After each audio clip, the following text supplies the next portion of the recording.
তো আল্লাহরে পাইতে গেলে আলেমুল আমাকে মহব্বত করতে হবে, আলেমুল আমাকে ভালোবাসতে হবে, উস্তাদকে ভালোবাসতে হবে। আলেমুল আমাকে ভালোবাসবেন, মহব্বত করবেন, উস্তাদের দোয়া নেবেন, তবে এলিম আসবে। উস্তাদের দোয়া নেবে এলিম আসবে না। তো উস্তাদের দোয়া নেওয়া এলেম হাসিল হবে। আলেমদেরকে ভালোবাসলে নবীকে পায়ে যাবে, নবীকে পায়ে গেলে আল্লাহরে পায়ে যাবে। নবীর অনুকরণ অনুসরণ আল্লাহরে পাওয়া। নবী তো দুনিয়াত নাই, তো নবীর যে ওয়ারিস আছে আল্লাহ ওলামাও আরসকল আনবিয়া, নবীর ওয়ারিস ওলামা কেরাম, ওলামা কেরাম হক্কানি ওলামা কেরামকে ভালোবাসবা, নবী পায়ে যাবে, নবী পায়ে গেলে আল্লাহরে পায়ে যাবে।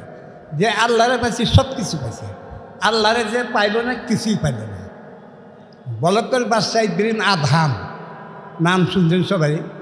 হঠাৎ রাত্রে দেখে আওয়াজ হইতেছে, চাঁদে টক টক আওয়াজ হচ্ছে। উপরে কে তোমরা? মহারাজ আমাদের উট আড়াই গেছে, উটটা খুঁজ গাইছে। ও চাঁদের উপর উঠায় নাকি? ও চাঁদের উপর উঠ নাই থাকলে এত আরাম হয় আল্লাহরে পাওয়া যায় না। এরা তো মানুষ না, ফেরেশতা। আবার দাসিয়ে বিছটাটা ঝাড়ু ঝুড়ু দিয়া তো নরম তুলতুলি লাগে, কাটিয়েছে 5 মিনিট ঘুমাই গেছে। হঠাৎ করে বাসায় হে দাসিয়ে বিছটান ঘুমাইছে, বেতার ঘাত করতেছে, কিরকির করে হাসে। এই দাসী তুমি হাসে কেন? মহারাজ 5 মিনিট আমার এত বেতার ঘাত, যে দিনে রাইতে আরাম করবে তারে কত বেতার ঘাত করবে। তখনই তার মাথা উলাই গেছে, সব পাড়াতে বেরিয়ে গেছে গা, বনের জঙ্গলে ঘুরতেছে আল্লাহরে পাওয়ার জন্য। এক পর্যায়ে নদীর কিনারে বসে কাপড় ছেড়েছে, উজির নাজির খুঁজতেছে, বাদশারে পাল না। এক মন্ত্রী দেখে ওই ইব্রাহিম আদহাম কাপড় ছেড়ে গেছে। আপনি এত বড় রাজত্ব তুইয়া, বাদশাহী তুইয়া, সিংহাসন তুই না কাপড় ছেড়েছেন, এটা কি সম্ভবপর? এমনি ফিরা দেয় যে মন্ত্রী, মন্ত্রীর দিকেও সুই সুতাটা পানি পালাই দিছে। তা আমার সুই, তোমার লোক দিয়ে আমার সুই সুতাটা আইনা দেব। ওইটা কেমনি আনবো? ওইটা তো পানিয়ে গেছে গা। এমনি ডাক দিছে মন্ত্রীর পিছনে করলাম পুলিশ থাকে। আমাদের এক মন্ত্রী ছিল দেবকে, আগে পাশে 2টা গাড়ি, 10 মন্ত্রী ছিল। তখন তোমার লোক দিয়ে আমার সুই ডাইনা দেব, এইটা পানিয়ে গেছে কী ব্যাপার না। একদিন আদাম পায় নদীর মাছ, সাগরের মাছ আমার সুই নাই না দেব। সত্যি সত্যি মাছ টুটো করে স্বর্ণের সুই দিয়েছে, ওইটা আমার না। স্বর্ণ তো পুরুষে ব্যবহার করে না, স্বর্ণ ব্যবহার করে কেটা? মেয়ে ঢুকে। স্বর্ণ পুরুষের জন্য জায়েজ না। অনেক সময় নেতা হয়েছে, আওয়ামী লীগ নেতা, বিএনপির নেতা গলার স্বর্ণের চেইন পরে, নেতা হয়ে গেছে তো। তো সে স্বর্ণ পরে কেটা? মেয়ে ঢুকে। স্বর্ণ পুরুষের জন্য জায়েজ না, পুরুষের জন্য হারাম, মেয়েদের জন্য জায়েজ। স্বর্ণের সুই দিয়েছে, ওইটা আমার না, আমার তো লোহার সুই। একটা ছোট্ট মাছ গেছে আদহামের কাছে সুইটা নিয়েছে, এই সুইটা আমার। তো তোমার কি বাদশাহী? আমি যে বাদশাহী পাইছি আমি বলতে দিলে হয়, আল্লাহ আমারে হাজির করে দিলেও না। তাহলে আল্লাহ মাল্লাহ পালাউল ফুল, যে আল্লাহরে পেয়েছে সব কিছু পেয়েছে, যে আল্লাহরে কিছু পেয়েছে, ওই বাদশাহী রাখবেন। আমি যে বাদশাহী পাইছি এটা মানে যথেষ্ট। তা আবার তো তেমন বলার কিছু নাই। আমরা আল্লাহরে পাইছি। হায়াতে জিন্দিগি রুচি খুব খাটো, অল্প সময়ের জিন্দিগি। এই যে বসে আছেন, পাতা শুনতেছেন, এই দিনের আওয়াজ আইছেন, আল্লাহর বড় নিয়ামত। চোখের পলকে মান যেতেছে গা। মৃত্যুটা সহজ, বেঁচে থাকাটা কঠিন, বেঁচে থাকাটা কঠিন। চোখের পলকে মান যেতেছে গা, মুহূর্তের মধ্যে যেতেছে গা। কাজে আমরা যতক্ষণ আছি আমরা দিনের উপর থাকুন, আল্লাহ রসুলের উপর থাকুন। তো সব সময় আমরা এই যে রাস্তায় আইছেন, এটাই এক রাস্তা, এটাই এক রাস্তা। কেউ তো থাকতে পারবে না এই দুনিয়া থেকে, সবাই যাইতে হবে। হ্যাঁ, কই আগে রোয়ানা, কই ফাঁসে রোয়ানা, এই দুনিয়ায় মুসাফির কানা জানো না, কই আগে রোয়ানা, কই ফাঁসে রোয়ানা। আসাটা সিরিয়াল আছে কিন্তু যাওয়ার সিরিয়াল নাই। হয়তো বয়স্ক লোক মরে নাই, ছোটো বাচ্চা মরে গেছে গা। এই যাওয়াটা অল্প সময়ের জিন্দিগি, এই হায়াতে জিন্দিগির জন্য একটু যদি কইরা যাওয়া যা, আল্লাহর রাজি কইরা ইমান নিয়ে যাওয়া যা, এই দুনিয়ার সমান 10 দুনিয়ার মালিক হবে। একটা সূর্যের পরিমাণ ইমান নিয়ে যাই দিব, এই দুনিয়ার সমান 10 দুনিয়ার মালিক হবে। আর 1000 কোটি টাকার মালিক হইল কিব যদি ইমান নিয়ে না যাওয়া যায়। তার মতন নিশ্চয় আর কেউ নাই, যে 1000 কোটি টাকার মালিক হয়ে গেল কিন্তু ইমান নিয়ে যেতে পারছি না। আর ইমান নিয়ে গেছে, একটা সূর্যের পরিমাণ ইমান নিয়ে গেছে, তার মতন এই দুনিয়াতে পৃথিবীতে নাই। একটা ইমান নিয়ে আমরা যাইতে পারি, আল্লাহর রাজি করে যেতে পারি, দুনিয়াও কামিয়াব, আখিরাতও কামিয়াব। আল্লাহ আল্লাহ আল্লাহ আল্লাহ সব সময় আমরা আল্লাহরে স্মরণ করব। হ্যাঁ, আল্লাহ রাসূলকে স্মরণ করব, সব সময় নবীর ওপর দুরূদ পড়ব। চলব তো আমরা আল্লাহরে পাইতে গেলে নবীরে পাইতে হবে। আল্লাহ কিন্তু খায়ও না, ঘুমান না। আল্লাহ খায়, ঘুমায়, কিন্তু একটা জিনিস করে আল্লাহর হাবিবের উপর দুরূদ পড়ে। তো ওই ইমানদাররা, তোমরা আমার হাবিবের দুরূদ পড়ো। আল্লাহ এবং আল্লাহ রসুল যেটা করে, আল্লাহ এবং ফেরেশতারা যেটা করে, কত উচ্চাকার। আল্লাহ খায়ও না, ঘুমানে, কিন্তু হাবিবের দুরূদ পড়ে। এই দুরূদটা আল্লাহ মুমিনদেরকেও বলতেছে, ইমানদারকে বলছে, তোমরা আমার হাবিবের দুরূদ পড়ো। একবার দুরূদ শরীফ পড়লে 10টা রহমত দিল, 10টা গুনাহ মাফ দিল, 10টা দরজা বন্ধ দিল। হার হারাতে আমরা দুরূদ পড়বো। কোনো ইবাদতই দুরূদ ছাড়া আল্লাহর কাছে কবুল হবে না। আগে পরে একটু দুরূদ শরীফ পড়তে হবে। দুরূদ চিঠির উপরে ঠিকানা না লেখেন গন্তব্যস্থানে পৌঁছবে না। ঠিক দুরূদ ছাড়া কোনো ইবাদত আল্লাহর কাছে যাবে না। সবসময় উঠতে বইতে আমরা আল্লাহর হাবিবের দুরূদ পড়ব, নিয়মিত দুরূদ পড়ব, আল্লাহকে স্মরণ করব। এই তো আমাদের জিন্দগি। দুনিয়া কামিয়াব, আখিরাত কামিয়াব। এই 6জন কদিন একটা দেখছি, 6 জন লোকের উপর আল্লাহ তাআলা জান্নাতের সুসংবাদ দিছে। 6টা জিনিস কি? 1 নম্বর, সবসময় সত্য কথা বলা। সত্য কথা বলা, হ্যাঁ, ওয়াদা ঠিক রাখা, হ্যাঁ, আমানতের খেয়ানত না করা, লজ্জাস্থান হেফাজত করা, চোখের হেফাজত করা, এরপরে মানুষের সঙ্গে ভালো ব্যবহার করা, হ্যাঁ, মানুষকে কষ্ট না দেওয়া। এই 6 প্রকার লোকের জন্য জান্নাতের সুসংবাদ দিছে আল্লাহ রাসূল। 6 প্রকার লোক। 1 প্রকার কি? সত্য কথা বলা, ওয়াদা ঠিক রাখা, মানুষের সঙ্গে প্রতিশ্রুতিটা ঠিক রাখা, এরপরে আমানতের খেয়ানত না করা, লজ্জা স্থান হেফাজত করা, চক্ষু হেফাজত করা, আর মানুষকে কষ্ট না দেওয়া। মুসলমান তো ওই ব্যক্তি যার কথা কাজে মিল থাকে, তারা যার দ্বারা মানুষের কষ্ট না পায়, হাতের দ্বারা, ব্যবহারের দ্বারা, সেই হলো মুসলমান। তা আমরা মুসলমান, আমরা আল্লাহ রাসূলের উম্মত। একটা রাসূলের উম্মতের কত দাম। নবীরও ফয়রাত করছে আল্লাহ, আমরা নবী না বানায় শেষ নবীর উম্মত বানাইতা। এই শেষ নবীর উম্মত তো এবং শ্রেষ্ঠ উম্মত, হ্যাঁ, নবীওয়ালা উম্মত, নবীদের মর্যাদা উম্মতের। আমরা বসবাস করতেছি কোথায়? দুনিয়ায়। মৃত্যুর পরে একটা জগৎ আসবে। এই জগৎটা কি? আখিরাত। দুনিয়া আখিরাত 2টা জিনিস। দুনিয়াটা মানুষের জন্য বোঝানো সহজ, দুনিয়াটা মানুষের বোঝানো সহজ, করা কঠিন। একটা 20 তলা বিল্ডিং করছে, মাসে 10 লাখ টাকা ভাড়া পায়, এটা কেউ বুঝতে বাকিব? কেউ বুঝতে পারবে না। আখিরাতের জিন্দেগিটা করা সহজ, বুঝান কঠিন। কালি করলেন সুবহানাল্লাহ। পড়ার সাথে সাথে আপনি পড়ছেন, আমি পড়লাম, আবার আপনি একবার পড়লেন, একবার বেশি পড়ছেন, কি লাভবান? সুবহানাল্লাহ পড়ার সাথে সাথে আখিরাতের মধ্যে একটা গাছ জন্ম হয়ে গেছে।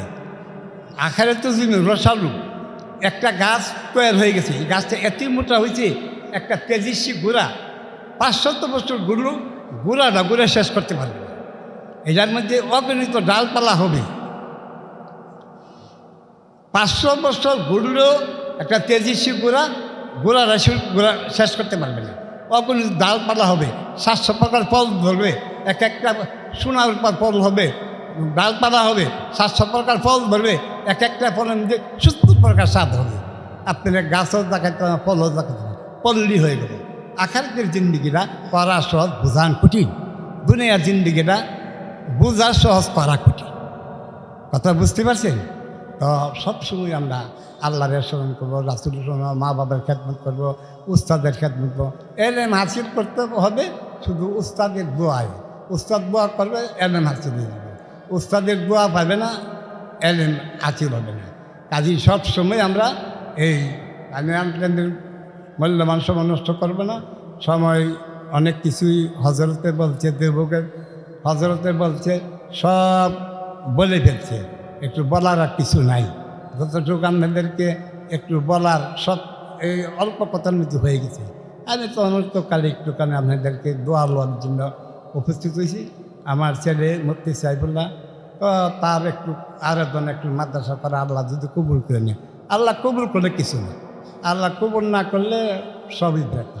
তা আল্লাহ পাক দিনের উপরে তো মজমা, আপনি আজ যখন এই দিনের মধ্যে থাকুন আল্লাহর কাছে চাই দিব, কিছুতে কিছু না, সব আল্লাহ কি করে। আর মানে কি, অল্প এলেন, অল্প আমল করবেন, আল্লাহকে পেয়েছেন। বেশি আমল করে সারা রাত ইবাদত করলেন, সারা দিন রোজা রাখলেন, কোনো কামে আসবে না, আল্লাহ শুনতেছি সারা যেতে পারে। ইন্নাল্লাযীনা ক্বালু রাব্বুনা আল্লাহু সুম্মা ইসতাকামু তাতানাজ্জালু আলাইহিমুল মালায়েকাতু আল্লা তাখাফু ওয়া লা তাহজানু ওয়া আবশিরু বিল জান্নাতি আল্লাতী কুনতুম তুআদুন নাহনু আউলিয়াউকুম ফিল হায়াতিদ দুনিয়া ওয়া ফিল আখিরাহ ওয়া লাকুম ফীহা মা তাশতাহি আনফুসুকুম ওয়া লাকুম ফীহা মা তাদউন নুজুলাম মিন গাফুরিন। এই আয়াতগুলো সম্ভবত 26 পারা। এই আয়াতের কারণে কি কইতাছে, ইন্নাল্লাযীনা ক্বালু রাব্বুনা আল্লাহ, আল্লাহ কো আমাকে একটা লোক আল্লাহ বলে স্বীকার করছে, রব বলে স্বীকার করছে, আমার কাম কমই করে, কিন্তু আমার সঙ্গে একটা জিনিস করে না, কি শিরক করে না। শিরককারী আল্লাহ মাফ করতে না। শিরক গুনাহটা কি, আল্লাহর সঙ্গে শরীক করা। শিরক সাধারণত 3 প্রকার, শিরকে আমল, শিরকে আকীদা, শিরকে কৌল। শিরকে আমল হলো আপনার নামাজ পড়লেন মসজিদে, বাসায় আল্লাহর সেজদা দিলেন, এই সেজদা যদি কেউ হিসাবে দেয় শিরক হয়ে যাবে।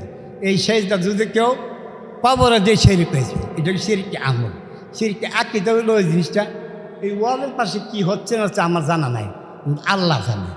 কেউ বলে আমি কি করি না করি, আমার পিসাবে দেখে, আমার পিসাবে শুনে, এইরকম ধারণা নিলে শিরক হয়ে যাবে। কারণ গায়েবের মানে আল্লাহ, আল্লাহ রাসূলও গায়েব জানে না, আল্লাহ যতটুকু জানেছে। তো যে বলবে যে আমি কী করি আমার পিসাবে শুনে দেখে, শিরক হয়ে যাবে। শিরকে আকীদা, শিরকে কৌল হলো এই জিনিস, যদি সব আল্লাহ কী হবে। আপনার একটা গাভী আছে, যদি কোন বলে গাভী নয় না জীবন বাঁচত না, শিরক হয়ে যাবে। গাভী কিন্তু ফালার জিম্মাদারি না, আল্লাহ ফালে। মুসা আলাইহিস সালাম কম যখন নিম্নত পার হয়ে গেছে, তখন আল্লাহর পক্ষ থেকে কী আসতো, মান্না ও সালওয়া, গাইবি খানা আইতো। এখনও আমরা গাইবি খানা খাইতাম। আই মুসা এগুলো ভালো লাগে না, যে জমিন দিয়ে উৎপন্ন হয়, তো এই জমিন তো উৎপন্ন হওয়ার বানিয়েছে। তো যদি কেউ বলে চাকরি না জীবন বাঁচত না, শিরক হয়ে যাবে। যদি কেউ বলে গাভী না হলে জীবন বাঁচত না, শিরক হয়ে যাবে। কারণ গাভী পালতে পারে না, এই কথা যদি বলে গাভীর উচিত আল্লাহ ভালো চালাইছে, তো তোমার গাভীর স্তনের মধ্যে দুধ বাড়াই দিবে। যদি কেউ বলে চাকরির উচিত আল্লাহ ভালো চালাইছে, তো তোমার চাকরির মধ্যে উন্নতি দিবে। কিন্তু চাকরি পারে না, গাভী পারে কেন আল্লাহ। আল্লাহ আমাকে আল্লাহ বলে স্বীকার করছে, আমার কাম কমই করে, কিন্তু আমার সঙ্গে শিরক করে না। শিরকে আমল, শিরকে আকীদা, শিরক করে। ওই 3 কিসিম লোক যখন শিরক না করে, আল্লাহ কয় যে সুম্মা ইসতাকামু তাতানাজ্জালু আলাইহিমুল মালায়েকা, ফেরেশতারা আয়াত মৃত্যুর আগে আগে ইমানদার ব্যক্তি আব্দুর রহমান ভয় করো না। কিসের ভয়? মেশিন গান, স্ট্যান্ড গান, বিডিআর বানিয়ে রুক্তি বাই না, মৃত্যুর পরে কতগুলো ঘাটি আছে, কবর, হাসর, মিজান, ফুরকান, এইগুলোর জন্য ভয় করো। ফেরেশতারা মৃত্যুর আগে আগে তারা জান্নাত দেখাবো, এই যে আপনি জান্নাত। তো ওই জন্য তার মৃত্যুটা সহজ হয়ে যায়। ইমানদার ব্যক্তির আগে জান্নাত দেখাইবে। আমরা যেমন মানুষের লাশ ধোয়াই, ফেরেশতারা লাশ ধোয়, আমরা যেমন আতর লাগাই, ফেরেশতারা আতর লাগায়, কুদরতি কাটায়। সুম্মা ইসতাকামু তাতানাজ্জালু আলাইহিমুল মালায়েকা, ফেরেশতারা কয় আল্লাহ তাখাফু ওয়া লা তাহজানু ওয়া আবশিরু বিল জান্নাতি আল্লাতী কুনতুম তুআদুন। তো আমরা তোমার সঙ্গে জান্নাত পর্যন্ত যাবো। ফেরেশতারা কইতেছে নাহনু আউলিয়াকুম ফিল হায়াতিদ দুনিয়া ওয়া ফিল আখিরাহ, তো দুনিয়াতে তোমার সঙ্গী ছিলাম, আখিরাতে তোমার সঙ্গী হইব। ফেরেশতারা কইছে ওয়ালাকুম ফীহা মা তাশতাহি আনফুসুকুম ওয়ালাকুম ফীহা মা তাদউন নুজুলাম মিন গাফুরির রহিম। ফেরেশতারা এই ভয় দেখাইব, মৃত্যুর পরে তার কবরের মধ্যে লাশ শোয়াইব। কাহারও কবরটা জান্নাতের টুকরো হবে, কাহারও কবরটা জান্নাতের বাগান হয়ে যাবে। ইমানদার ব্যক্তি শোয়ানের সাথে সাথে কবরটা এত প্রশস্ত হবে, তার নজরের তো ঢুক যা। আল্লাহ তাখাফু ওয়া লা তাহজানু ওয়া আবশিরু বিল জান্নাতি আল্লাতী কুনতুম তুআদুন। আল্লাহ কয়ে ও বান্দা, তুমি দুনিয়ার তাকে আমার হুকুম মতো চলছো, মনে মনে কইতাছে জান্নাতি পোশাক আয়সা পড়বে কবরে, জান্নাতের নাচ নেমাজ আয়সা পড়বে, মনে মনে কইতাছে খোদা এমুক গাছের ফল দেখাইতো। দাঁড়ানো করার সঙ্গে সঙ্গে গাছের ডালা ডাবা হইয়া ফলটা তার মুখের কাছে চলে আসবে। কলকায় দিছে, মাথার উপরে একটা পাখি উঠতেছে, খুব মিষ্টি সুরে আওয়াজ করতেছে। কি আওয়াজ করে? সুবহানাল্লাহি ওয়া বিহামদিহি সুবহানাল্লাহিল আযীম উঠতেছে। আর এই সুর সুর ধরে গান গাইতেছে। মনে মনে চিন্তা করতেছে ওই ইমানদার ব্যক্তি, আরে পাখিটা এত সুন্দর, এত মিষ্টি সুর আওয়াজ করতেছে, কলিজা খাইলে কেমন লাগবো, কাবাব খাইলে কেমন লাগবো। পাখিটা লম্বা কত? 8 মাইল লম্বা। ওই দাঁড়ানো করার সঙ্গে সঙ্গে উড়ন্ত অবস্থায় পাখিটা কাবাব হইয়া তার সম্মুখে চলে আসবে। সুবহানাল্লাহ, কাবাব খাইয়ে দিছি, খাইয়াতে এখন আবার এই মিষ্টি গান শুনুন করতে। এই কথা দাঁড়ানো করার সঙ্গে সঙ্গে পাখিটা আবার উড়ন্ত অবস্থায় পাখি হইয়া হাড্ডি গুটি থেকে পাখি হইয়া গান গাইতেছে আর উঠতেছি সুবহানাল্লাহি ওয়া বিহামদিহি সুবহানাল্লাহিল আযীম। আল্লাহ কয় বান্দা, দুনিয়া থাকতে তোমার হুকুমতে, তোমার মন গরম মতে চলো না, আমার হুকুমতে চলতো, আমার দুস্থের তরিকার মতে চলতো। এখন আমি খুদা তোমার মন চাওয়ার সাথে সাথে সব হাজির করে দেব, সব একটু মালিককে রাজি করে যেতে পারলে সাথে দুনিয়া কামিয়াব আখিরাত কামিয়াব। তোমাদেরকে কষ্ট দিলাম, আমি তো কোনো কিছু জানিও না, বুঝিও না, হুকুম হয়েছি একটু কথা বলছি। আলহামদুলিল্লাহ রাব্বিল আলামিন। আমার জন্য দোয়া করবেন। আর সবাই দোয়ার, আল্লাহর কাছে দোয়ার মাহবুব, দোয়া করবেন, সব দোয়া কিছু চাইবেন, শুধু আল্লাহ সন্তুষ্টির জন্য, আল্লাহর কামিয়াবের জন্য, দুনিয়ার জন্য না। আপনি কিছু করলেন যে আমি একটা গরু যুবকেরা জিয়াপত করলাম, মানছি কী করবে, তাই আল্লাহ হ্যাঁ কথা কেন, সব কিছু আল্লাহ সন্তুষ্টির জন্য করবেন। আল্লাহ সন্তুষ্টির জন্য করলে দুনিয়া ও আখিরাত সবই কামিয়াব, দুনিয়া আখিরাত সবই কামিয়াব। বাদশাহ হারুন রশিদ এর স্ত্রী জুবাইদা খাতুন 7 কিলোমিটার একটা নহর কইলা দিছে, পানি খায় নহরের পানি। তখন যে এই জুবাইদা কী করছো? খুদা 7 কিলোমিটার নহর করলেছে, এটা কি নহর কইলা দিছে পানি খাওয়ার জন্য, সেবামূলক। তুমি তো এটা পাই গেছো, আমার কাছে কিছু নেই। একটা জিনিস আমার কাছে ভালো লাগছিল, মুর্শিদ যখন আজান দেয় তখন মেয়েরাম কাপড় মাথার দেয়, তোমার সাথে যখন সঙ্গীরও দিছে, এই দৃশ্যটা আমার কাছে খুব ভালো লাগছিল। এইটারও ছিল তোমার মাপ ফিরেছি। ওই যে মেয়ে লোকে আজান দিলে মাথায় কাপড় দেয়, তুমি দিলা, তোমার সঙ্গী যে সাথীরা ছিল এরও দিছে, এই দৃশ্যটা হচ্ছে তোমার মাপ ফিরেছি। আল্লাহ পাক মাফ করেন না, যে চুপ করবেন আল্লাহ সন্তুষ্টির জন্য, আল্লাহ রাজামন্দের জন্য, তো দুনিয়া কামে আখিরাত করেন। আর দুনিয়া বাবার জন্য করলে এই দুনিয়াই থাকবে, আখিরাতে কিছু পাইবে না। ওয়া আখিরু দাওয়ানা আলহামদুলিল্লাহি রাব্বিল আলামিন।